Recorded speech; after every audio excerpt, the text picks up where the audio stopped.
J'ai épousé mon mari exactement 1 semaine après mon 19e anniversaire. Marcus était, selon mon beau-père Jedidia, la personne parfaite pour moi. Il était membre de la même congrégation dont mon beau-père était prêtre. Ses qualités principales étaient qu'il avait environ le même âge que moi et qu'il n'était pas marié. Jedidia avait été très clair qu'en tant qu'homme de la famille, il se devait de me trouver un homme croyant et pieux. Mon beau-père avait épousé ma mère veuve quand j'avais 14 ans. Il était rentré dans notre vie rapidement et soudainement. Il était excessif dans tous les aspects de sa vie. Il était gros, souriait tout le temps d'un large sourire perturbant, mais surtout il avait une façon bien tranchée de voir la place de la femme dans le foyer. Et plus généralement, de comment les femmes devaient traiter les hommes. S'il te plaît, Greta, assure-toi de bien écouter Jedidia. Il représente tout pour moi. Ma mère m'avait dit ça lors d'une conversation qu'on avait eue toutes les deux. Son expression sérieuse et désespérée m'avait convaincue. Je voulais la voir de nouveau heureuse, et j'étais prête à tout pour elle. Je n'avais pas beaucoup interagi avec Marcus avant nos fiançailles précipitées à l'église, lors d'une journée étouffante de mai. Tout ce que je savais, c'est qu'il portait toujours des jeans et autres pantalons délavés. Tous les dimanches à l'église, il se contentait de mettre une chemise boutonnée jusqu'au cou par-dessus son t-shirt, et il était toujours entouré de ses parents et de ses frères et sœurs. J'avais aussi réussi à savoir qu'il était mécanicien à cause de la légère odeur d'essence qu'il dégageait. Il ne souriait jamais. Ses yeux avaient toujours l'air froid malgré leur jolie couleur. Peu de temps après le mariage, il a trouvé un nouveau travail dans un garage qui se trouvait à environ 1 heure de là où j'habitais, c'est-à-dire dans ma minuscule chambre. On attendait de trouver une maison, et quand ça a été le cas, j'étais vraiment très contente de quitter la maison familiale. J'aimais ma mère de tout mon cœur, mais elle était devenue fragile et timide. Son comportement n'avait rien à voir avec celui qu'elle avait quand mon père était toujours en vie. C'était sûrement à cause du fait que Jedidia n'arrêtait pas de lui répéter la même chose. Avec son large sourire, il lui rabâchait que les femmes devaient faire ce qu'il y avait de mieux pour leur mari et leur obéir sans poser de questions. Je dois avouer que j'étais triste lorsque j'ai dû quitter mon propre travail dans un cabinet de dentiste. J'avais commencé à travailler directement après avoir eu mon bac et je n'avais pas d'autre diplôme. Mes collègues étaient vraiment gentils. J'ai pleuré au moment de donner ma démission et ils ont eu la gentillesse de faire une petite fête d'adieu avec du gâteau et du vin. On s'était tous promis de rester en contact. Le déménagement a été rapide vu qu'on n'avait pratiquement rien. J'avais réussi à mettre tous mes vêtements dans une petite valise de bord toute cabossée qui était plus vieille que moi. Et le reste de ce que je possédais était rentré dans une boîte en carton. Au moment où j'avais posé mes affaires dans la voiture, j'étais persuadée que je m'en allais vers un futur radieux et meilleur. Et j'avais tellement hâte que je ne m'étais arrêtée qu'une seule fois pour acheter de quoi faire à manger un peu plus tard. La maison qu'on avait louée n'était plus très jeune. On aurait dit qu'elle tenait à peine debout. Quand je l'ai vue en sortant de la voiture, j'ai été très perturbée par son aspect et j'imaginais déjà les vieux murs et sols qu'il devait y avoir à l'intérieur. Marcus ne m'a pas adressé la parole pendant qu'on déménageait. Par contre, il avait joyeusement fait la conversation à ses frères et sœurs et à tous les autres membres de sa famille qui étaient venus nous aider. Pendant ce temps-là, je me dépêchais de déballer tous les ustensiles de cuisine afin de pouvoir faire un bon repas pour tout le monde. Et alors qu'il passait à proximité avec une boîte à outils dans les mains, je me suis rapprochée de Marcus. « Qu'est-ce que tu aimerais manger pour le déjeuner, mon chéri ?» Ce petit mot doux était tellement forcé que j'ai moi-même été surprise. C'était mon mari, pas mon chéri. Marcus s'est arrêté assez de temps pour me lancer un regard assassin. Devant ses yeux si froids, je me suis sentie petite et j'ai fini par baisser les yeux. « Fais-moi juste du poulet frit. Y a que ça que tu fasses à peu près bien. » Il avait répondu brusquement en me tournant le dos pour ranger la boîte à outils dans notre chambre à coucher. Je me suis empressée de préparer du poulet frit comme il me l'avait demandé. Et j'ai même fait de la purée en accompagnement. J'étais vraiment heureuse d'avoir eu l'idée de m'arrêter plus tôt au magasin pour acheter de quoi cuisiner. Alors que les dernières boîtes étaient amenées dans la maison, j'avais enfin terminé le repas et mis la table pour tout le monde. Après que l'on se soit tous installés, c'est Marcus qui a mené la prière. Mon beau-père et ma mère n'étaient pas présents car mon beau-père n'aimait pas voyager et que ma mère n'avait pas vraiment le droit d'aller où que ce soit sans lui. À peine la prière finie, j'étais déjà en train de m'assurer que tout le monde avait ce dont il avait besoin. Malheureusement, j'avais sous-estimé l'appétit de mes convives, car ils avaient dévoré en un clin d'œil le poulet que je venais de mettre sur la table. Quand j'ai enfin pu m'asseoir pour manger un peu, j'ai remarqué qu'il ne restait qu'un minuscule bout de poulet. Un des frères de Marcus a remarqué qu'il ne restait pas grand-chose, et il a insisté pour que je prenne le dernier bout de poulet qu'il restait.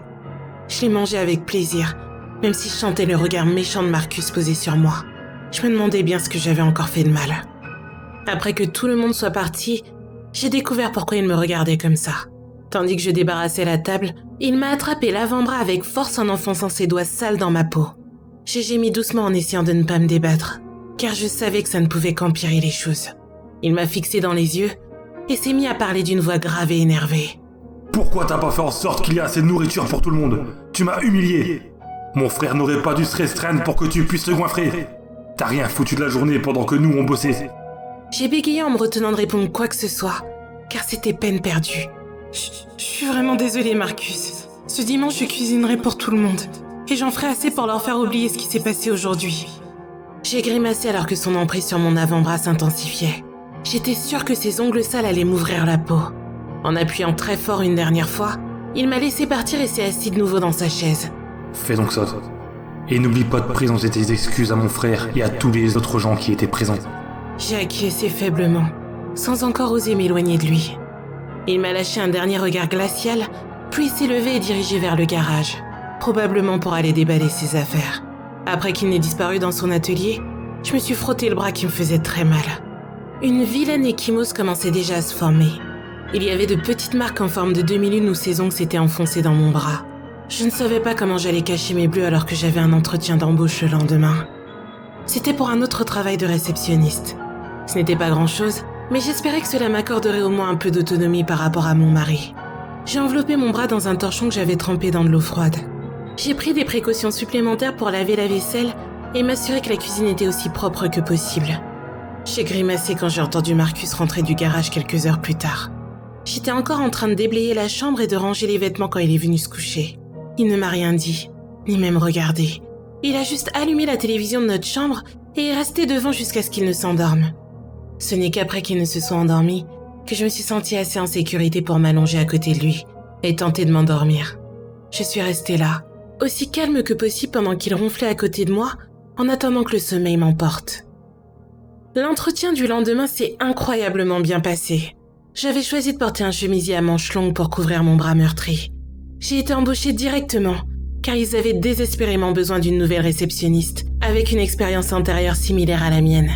De plus, je n'avais rien d'autre que des critiques élogieuses de mon employeur précédent. J'étais aux anges. Ce travail signifiait que j'allais profiter du temps loin de chez moi, et de mon propre argent ainsi que d'autres avantages. Je suis rentrée à la maison après l'entretien en me sentant optimiste. J'aurais bien appelé et parlé à Marcus et à ma mère du nouvel emploi, mais je n'avais pas de téléphone portable. Ça allait devoir attendre que Marcus rentre du travail. Pour le dîner, j'ai fait du pain de viande et j'ai arrangé la table aussi bien que possible. J'avais encore l'estomac noué de peur alors que je disposais la nourriture pour notre dîner. Si quelque chose n'était pas au goût de Marcus, je ne voulais pas risquer d'avoir une autre ecchymose. Il est arrivé juste au moment où j'ai mis le pain de viande sur la table. J'ai levé les yeux vers lui alors qu'il rentrait et j'ai essayé de forcer un sourire. Il ne m'a pas regardé, mais s'est dirigé directement vers la cuisine pour se laver les mains de la graisse persistante qui y siégeait. Après la bénédiction, il a mangé en silence avalant sa nourriture à toute vitesse. J'en ai profité pour essayer d'entamer la conversation. Comment était le travail aujourd'hui ? J'avais essayé de garder un ton léger et agréable, mais il s'est mis à me fixer. Je n'ai pas envie de parler pendant que je mange. Tandis qu'il avalait une autre bouchée, j'ai hoché la tête et baissé les yeux. Je ne voulais rien faire pour le provoquer. Après le dîner, il est parti dans le garage et y est resté jusqu'à l'heure du coucher, ne prenant même pas la peine de me dire un mot de plus. À vrai dire, je préférais qu'il en soit ainsi. Alors que nous nous couchions, je lui ai finalement dit que j'avais obtenu le travail. Il s'est retourné et m'a lancé pour la première fois un regard de satisfaction. C'est bien que t'aies enfin trouvé un travail. T'as plutôt intérêt à tout mettre sur notre compte commun. Je ferai en sorte de te laisser assez pour l'essence. Et juste après ça, il s'est retourné et s'est endormi directement. Je n'ai rien dit, mais quelques larmes silencieuses ont coulé sur mes joues dans le noir. Toute l'autonomie que j'espérais avoir avait disparu instantanément. Dans un bref instant de rébellion, je m'étais dit que je devrais m'enfuir. J'aurais pu tout mettre dans la voiture et conduire le plus loin que possible. Mais jusqu'où j'aurais pu aller sans argent ? Ma voiture avait besoin d'essence et j'allais avoir besoin de nourriture. Il n'y avait pas d'amis vers qui je pouvais me tourner dans cette région. Et ma propre mère n'aurait pas voulu m'aider. J'étais seule. Le lendemain, c'était un samedi, et Marcus était de congé. Il m'a pincée pour me réveiller à l'aube afin que j'aille préparer le petit déjeuner. Je me suis précipitée pour le faire. J'étais prête à tout pour m'éloigner de ces pincements douloureux. Comme c'était samedi, je savais qu'il travaillerait certainement sur sa propre voiture pendant la journée, ou qu'il tournerait la pelouse. Cela allait me donner du temps pour moi et pour décorer l'intérieur de la maison. Alors que je dressais une liste pour les courses que j'allais faire un peu plus tard, j'ai vu Marcus sortir de notre chambre avec une poignée de vêtements dans les mains. « Marcus ? Mais qu'est-ce que tu fais avec mes vêtements ?» Comme à son habitude, il s'était arrêté et me fixait de ses yeux froids. « Ces t-shirts sont vulgaires. Tu devrais porter des trucs plus longs. » Il s'est mis à brandir le peu de t-shirts que je possédais. Certains étaient des t-shirts simples en coton et d'autres étaient plus raffinés. Ceux-là, je les portais pour le travail. « Je vais m'en servir comme torchon. J'en ai besoin pour faire la mécanique. » En disant ça, il me regardait avec un air de défi. Et comme toujours, par peur, je me suis faite toute petite et j'ai baissé les yeux. « Mais si tu prends ces chemises, j'aurai rien à porter pour le travail. Je ne sais même pas où aller acheter des hauts à manches longues ici. » Je me détestais à ce moment-là. J'aurais dû le gifler, prendre mes affaires et m'enfuir. Au diable ce mariage, et peu importe si je n'avais pas d'argent. Dormir dans la rue ne pouvait pas être pire que ça. Mais je n'ai pas bougé. Je suis restée comme clouée à l'endroit où j'étais en regardant le sol, parce que je craignais trop d'établir un contact visuel avec l'homme que j'avais épousé. Marcus avait soupiré et jeté mes affaires au sol. Après avoir sorti son portefeuille, il m'a tendu un billet froissé de $20, que j'ai pris les mains tremblantes. « Je suis sûr qu'il y a une friperie en ville.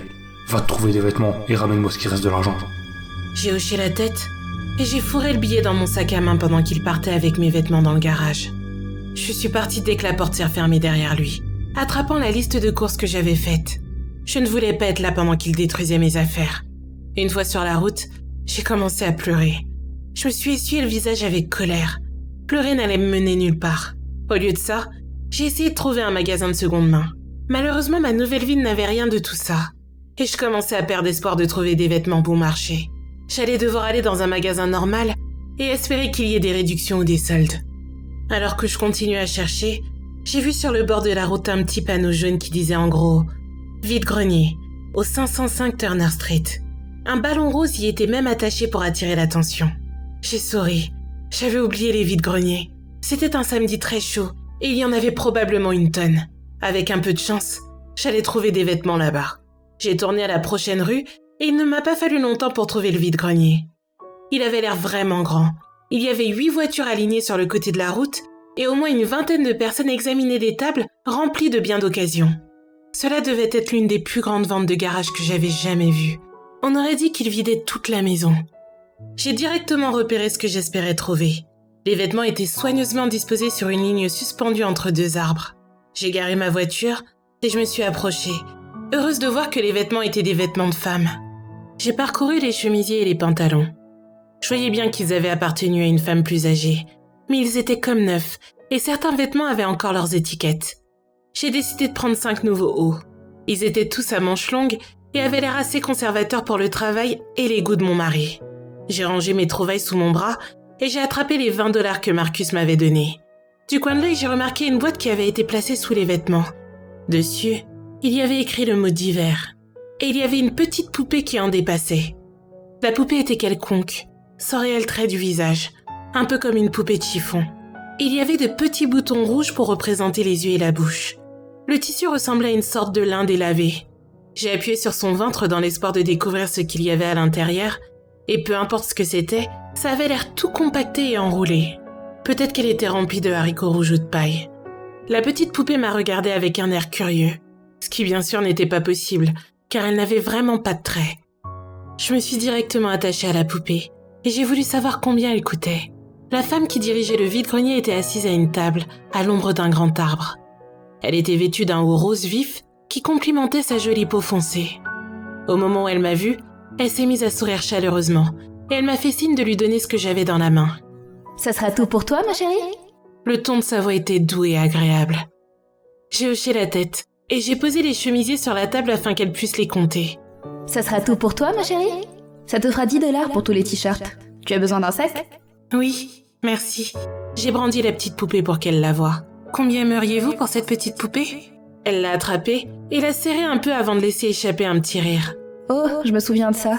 Ma mère l'a achetée lors d'un voyage en Afrique, il y a 20 ans de ça. Elle n'arrêtait pas de dire que c'était une véritable poupée vaudou. J'ai regardé la poupée avec surprise. Alors cette poupée est vraiment une poupée vaudou ? Je n'en avais jamais vu une dans la vraie vie. Si Marcus était au courant du fait que j'en avais touché une, il serait sûrement hors de lui. Elle l'a posée au-dessus des vêtements et a réfléchi en la regardant. Elle a soupiré et elle a commencé à mettre les vêtements dans un sac. Cette brocante, je la fais car ma mère est morte le mois dernier. Et vu que je suis fille unique, je dois m'occuper de tout. Toutes mes condoléances. Je suis vraiment désolée. C'est rien, ne t'en fais pas. C'est le cours normal de la vie. Je me suis soudainement arrêtée. Je ne savais pas quoi lui dire d'autre. Toutes les banalités qu'on pouvait dire à propos de la mort d'un être cher étaient superficielles. Elle a serré la poupée une dernière fois, puis elle m'a dit en souriant. Je te la fais à $1. Ça te va? J'ai réfléchi pendant un instant. Si mon mari trouvait ma poupée, j'allais avoir de sérieux problèmes. Bien sûr, je n'étais pas sûre qu'il sache ce que c'était même s'il la trouvait. La prendre était un risque, mais aussi un véritable acte de défiance. C'est parfait pour moi. J'ai quitté le vide-grenier avec un sentiment d'accomplissement. J'avais fait une bonne affaire. C'était encore mieux que d'acheter des vêtements à la friperie. J'aurais bien traîné un petit peu plus longtemps au vide-grenier, mais il fallait que je rentre à l'heure pour faire le déjeuner. Sur la route, j'ai fouillé dans le sac et j'en ai sorti la petite poupée. Je l'ai posée sur le tableau de bord. C'était comme si j'avais un ami pour me tenir compagnie pendant le voyage. Avant d'arriver à la maison, j'ai recaché la poupée dans mon sac. Il ne fallait surtout pas que Marcus sache que j'avais dépensé de l'argent sur quelque chose de si trivial. Alors que je rangeais les courses, Marcus est sorti du garage. J'ai remarqué avec colère qu'il essuyait ses mains graisseuses sur un de mes anciens t-shirts. Rends-moi ce qu'il reste et montre-moi ce que t'as acheté. Si c'est encore indécent, je vais les transformer en torchons comme les autres. Je lui ai tendu ce qu'il restait de l'argent qu'il m'avait donné, et il l'a rangé dans son portefeuille pendant que je sortais les vêtements que j'avais achetés. J'ai étalé chaque t-shirt un par un sur la table pour qu'il puisse les inspecter. J'étais certaine que ça allait aller, mais j'étais quand même nerveuse. Ça passe. Tu les as achetés où? Un vide-grenier. Je me suis dit que ça allait être moins cher comme ça. Je lui ai répondu sans oser lever les yeux. C'est bien, ça devrait aller pour le moment. J'ai pas besoin de ce qui me sert de femme dépense de l'argent pour des choses inutiles. Allez, dépêche-toi de me faire à manger, j'ai faim. Sans dire un mot de plus, il est retourné dans le garage. J'ai attrapé tous les t-shirts, puis je les ai rangés proprement dans mon armoire. Elle avait l'air vraiment vide. En ce qui concerne la poupée, je l'ai cachée sous mon oreiller. Je savais que c'était risqué et qu'il y avait des chances que Marcus ne la trouve. Mais pour une raison qui m'échappait, elle me réconfortait et je la voulais le plus près possible de moi. Les semaines suivantes sont passées rapidement et la seule chose de bien était mon nouveau travail. Je l'aimais vraiment et je m'entendais à merveille avec mes nouveaux collègues. À la maison, par contre, les choses devenaient de pire en pire. Ce qui avait commencé en étant des pincements et des poussades s'est rapidement transformé en coups de poing. La première fois qu'il m'a frappé au visage, c'est quand je lui ai demandé si je pouvais avoir un téléphone portable. La force avec laquelle son poing a touché l'arrière de ma tête m'a fait me cogner contre le mur et j'ai commencé à pleurer. Alors que j'étais recroquevillée contre le mur, il m'a donné des coups de poing dans le dos me faisant perdre le souffle. Je suis tombée au sol et je suis restée comme ça jusqu'à ce que Marcus retourne dans le garage. Heureusement pour moi, même si mon visage avait gonflé, je n'allais pas devoir trouver une excuse à raconter à mes collègues. L'argent que Marcus m'avait promis pour payer l'essence ne représentait que $10 par semaine. Je ne pouvais pas économiser d'argent, ce qui rendait l'idée de s'enfuir encore plus ridicule. Je n'avais même pas le droit d'acheter mon propre déjeuner ou d'aller où que ce soit après le travail, même si plusieurs de mes collègues m'avaient déjà invitée. La seule chose qui me donnait du réconfort, c'était ma petite poupée. Une fois que Marcus avait fini de me frapper, je la serrais contre ma poitrine et je pleurais. C'était la seule chose dans la maison qui m'appartenait vraiment. Quand je l'avais dans les bras, je repensais à mon père et à combien il me manquait. Et je me disais que j'aurais aimé que ce soit lui qui survive et que ma mère meure. Il ne m'aurait jamais forcé à épouser Marcus. Et il n'aurait jamais laissé une personne telle que j'ai Didier à rentrer dans nos vies. Tandis que les mois filaient, j'avais l'impression de devenir folle. L'isolation et les abus dont j'étais victime me détraquaient le cerveau. Mais à chaque fois que je regardais la poupée, je trouvais qu'elle ressemblait de plus en plus à Marcus. Les points de couture qui représentaient ses yeux et sa bouche et qui étaient dépourvus d'émotion semblaient maintenant me rappeler le regard mesquin et glacial de mon mari. C'était un samedi de septembre, le jour où Marcus m'a frappé encore plus fort que d'habitude. J'étais fatiguée ce matin-là. Et alors que Marcus était sorti pour aller voir quelques-uns de ses amis, je me suis allongée pour faire la sieste. J'étais endormie paisiblement sur le lit quand il m'a lancée au sol. J'ai poussé un cri en voyant Marcus penché au-dessus de moi. Pourquoi est-ce que tu dors? Un samedi, alors que la maison est en bordel? Quel genre de femme ne peut même pas ranger correctement? Il a levé son pied et a posé sa grosse botte sur mon ventre. Une fois de plus, j'ai perdu le souffle. Je n'ai même pas eu le temps de m'en remettre qu'il a pris de l'élan et m'a shooté dans les côtes encore plusieurs fois. J'ai crié en le suppliant d'arrêter. Et tout ce que ça m'a valu, c'est une claque au visage. Si quand je reviens à la maison de Bripa, je te ferai pire, compris? Il s'est agenouillé à côté de moi et m'a attrapé les cheveux pour me forcer à le regarder dans les yeux. Oui, je comprends, Marcus. Ma voix tremblait et j'ai continué de le regarder jusqu'à ce qu'il me lâche les cheveux. Ma tête est tombée lourdement sur le tapis. Je suis restée au sol jusqu'à ce que j'entende la porte d'entrée se fermer derrière lui. J'ai senti la douleur dans mon ventre et mes côtes. Je ne savais pas si j'avais quelque chose de cassé, mais ça me faisait tellement mal que je ne pouvais même pas m'asseoir. J'ai tout de même réussi à ramper jusqu'à la salle de bain. Quand j'ai enfin pu me lever, j'ai avalé quelques Doliprane et je me suis regardée dans le miroir. Mon œil droit ainsi que mes joues commençaient à gonfler et des bleus étaient en train d'apparaître. Je savais que ce serait impossible de cacher ça à mes collègues à la fin du week-end. Je suis sortie de la salle de bain et j'ai attrapé ma poupée. Plus que jamais, elle me rappelait Marcus. Ses yeux démoniaques et sa bouche déformée par la colère avaient l'air imprimés sur le visage de l'effigie. J'ai ressenti un élan de colère et de haine contre lui. Auparavant, je n'avais jamais voulu que quelqu'un meure, mais à ce moment-là, tout ce à quoi je pensais, c'était la mort de Marcus. J'ai attrapé la boîte de couture qui se trouvait sous mon lit et j'en ai sorti la plus grosse aiguille. J'ai regardé la poupée une dernière fois et j'ai enfoncé l'aiguille à l'intérieur de toutes mes forces. Elle est tombée sur le sol et je l'ai laissée là. Je n'avais pas l'énergie de la ramasser. C'était décidé. J'allais appeler mon ancien travail et voir si un de mes anciens collègues accepterait de me laisser rester chez eux pendant quelques temps. Ils avaient toujours été gentils avec moi et j'avais l'espoir que l'un d'entre eux décide de m'aider. À ce moment-là, je m'en voulais de ne pas avoir pensé à ça plus tôt. Au lieu de ranger comme Marcus me l'avait demandé, j'ai commencé à préparer ma valise. J'ai fouillé dans le tiroir de la table de chevet du côté de Marcus et j'y ai trouvé des billets froissés et quelques pièces. Je me suis dit que ça devait être assez pour me permettre de m'enfuir. J'ai laissé une place au-dessus de mes vêtements pour ma petite poupée et j'ai retiré l'aiguille me sentant coupable de l'avoir poignardée ainsi. Bizarrement, elle n'avait pas l'air abîmée et elle ne ressemblait plus du tout à Marcus. J'ai entendu frapper à la porte et j'ai sursauté. Je savais que c'était Marcus et qu'il revenait pour mettre ses promesses à exécution. Et puis je me suis rappelé que si c'était Marcus, il n'aurait pas frappé et serait directement rentré. Par sécurité, j'ai caché ma valise dans l'armoire et j'ai couru jusqu'à la porte. J'avais raison. Ce n'était pas lui, mais 2 officiers de police. Mon cœur battait à toute vitesse. Je craignais qu'un voisin ait entendu mes cris et les ait appelés. Alors je me suis forcée à sourire en ouvrant la porte. « Comment puis-je vous aider ?»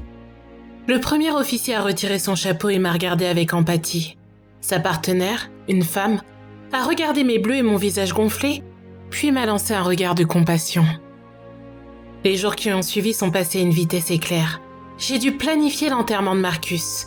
Il était mort alors qu'il conduisait. Le docteur a dit qu'il avait souffert d'une foudroyante rupture d'anévrisme qui l'avait tué sur le coup. Sa voiture avait alors fait plusieurs tonneaux et était tombée en bas d'une falaise. Et la force de l'impact avait fait passer son corps à travers le pare-brise. L'ambulance était arrivée rapidement, mais elle n'avait rien pu faire. Ses parents et ses frères et sœurs étaient inconsolables, et j'étais triste pour eux. Marcus était peut-être de leur famille, mais aucun d'eux ne partageait son caractère. Ils avaient toujours été gentils avec moi, et je me sentais coupable de leur avoir causé de la peine. À l'enterrement, j'ai porté une petite robe noire avec des manches courtes. Je n'en avais rien à faire que les gens voient les bleus que Marcus m'avait laissés comme cadeau de départ. Jedediah à lui n'était pas content. Il a regardé mes bleus et m'a dit que je devrais avoir honte. Une fois l'enterrement fini, je me suis sentie libre pour la première fois de ma vie. J'étais heureuse d'avoir ma propre maison et mon propre argent avec lequel je pouvais faire ce que bon me semblait. J'ai pris un grand plaisir à donner toutes les affaires de Marcus. Et j'étais encore plus soulagée quand tout ce qui me le rappelait a quitté la maison. Le seul problème qui me restait était ma mère et Jedediah. Ils essayaient de me forcer à revenir vivre avec eux, malgré le fait que je rassurais que tout allait bien pour moi. Mon beau-père n'arrêtait pas de m'appeler. Il me faisait la morale sur le fait qu'une femme non mariée devait retourner auprès de ses parents. Il n'arrêtait pas de me dire à quel point ma mère disait que je lui manquais. Sa voix était condescendante. Il me parlait comme à une enfant. Je l'ai écouté poliment alors qu'il crachait son venin, et pendant ce temps-là, je tenais ma petite poupée contre ma poitrine. Et vous savez quoi ? Elle commençait sérieusement à ressembler à Jedediah.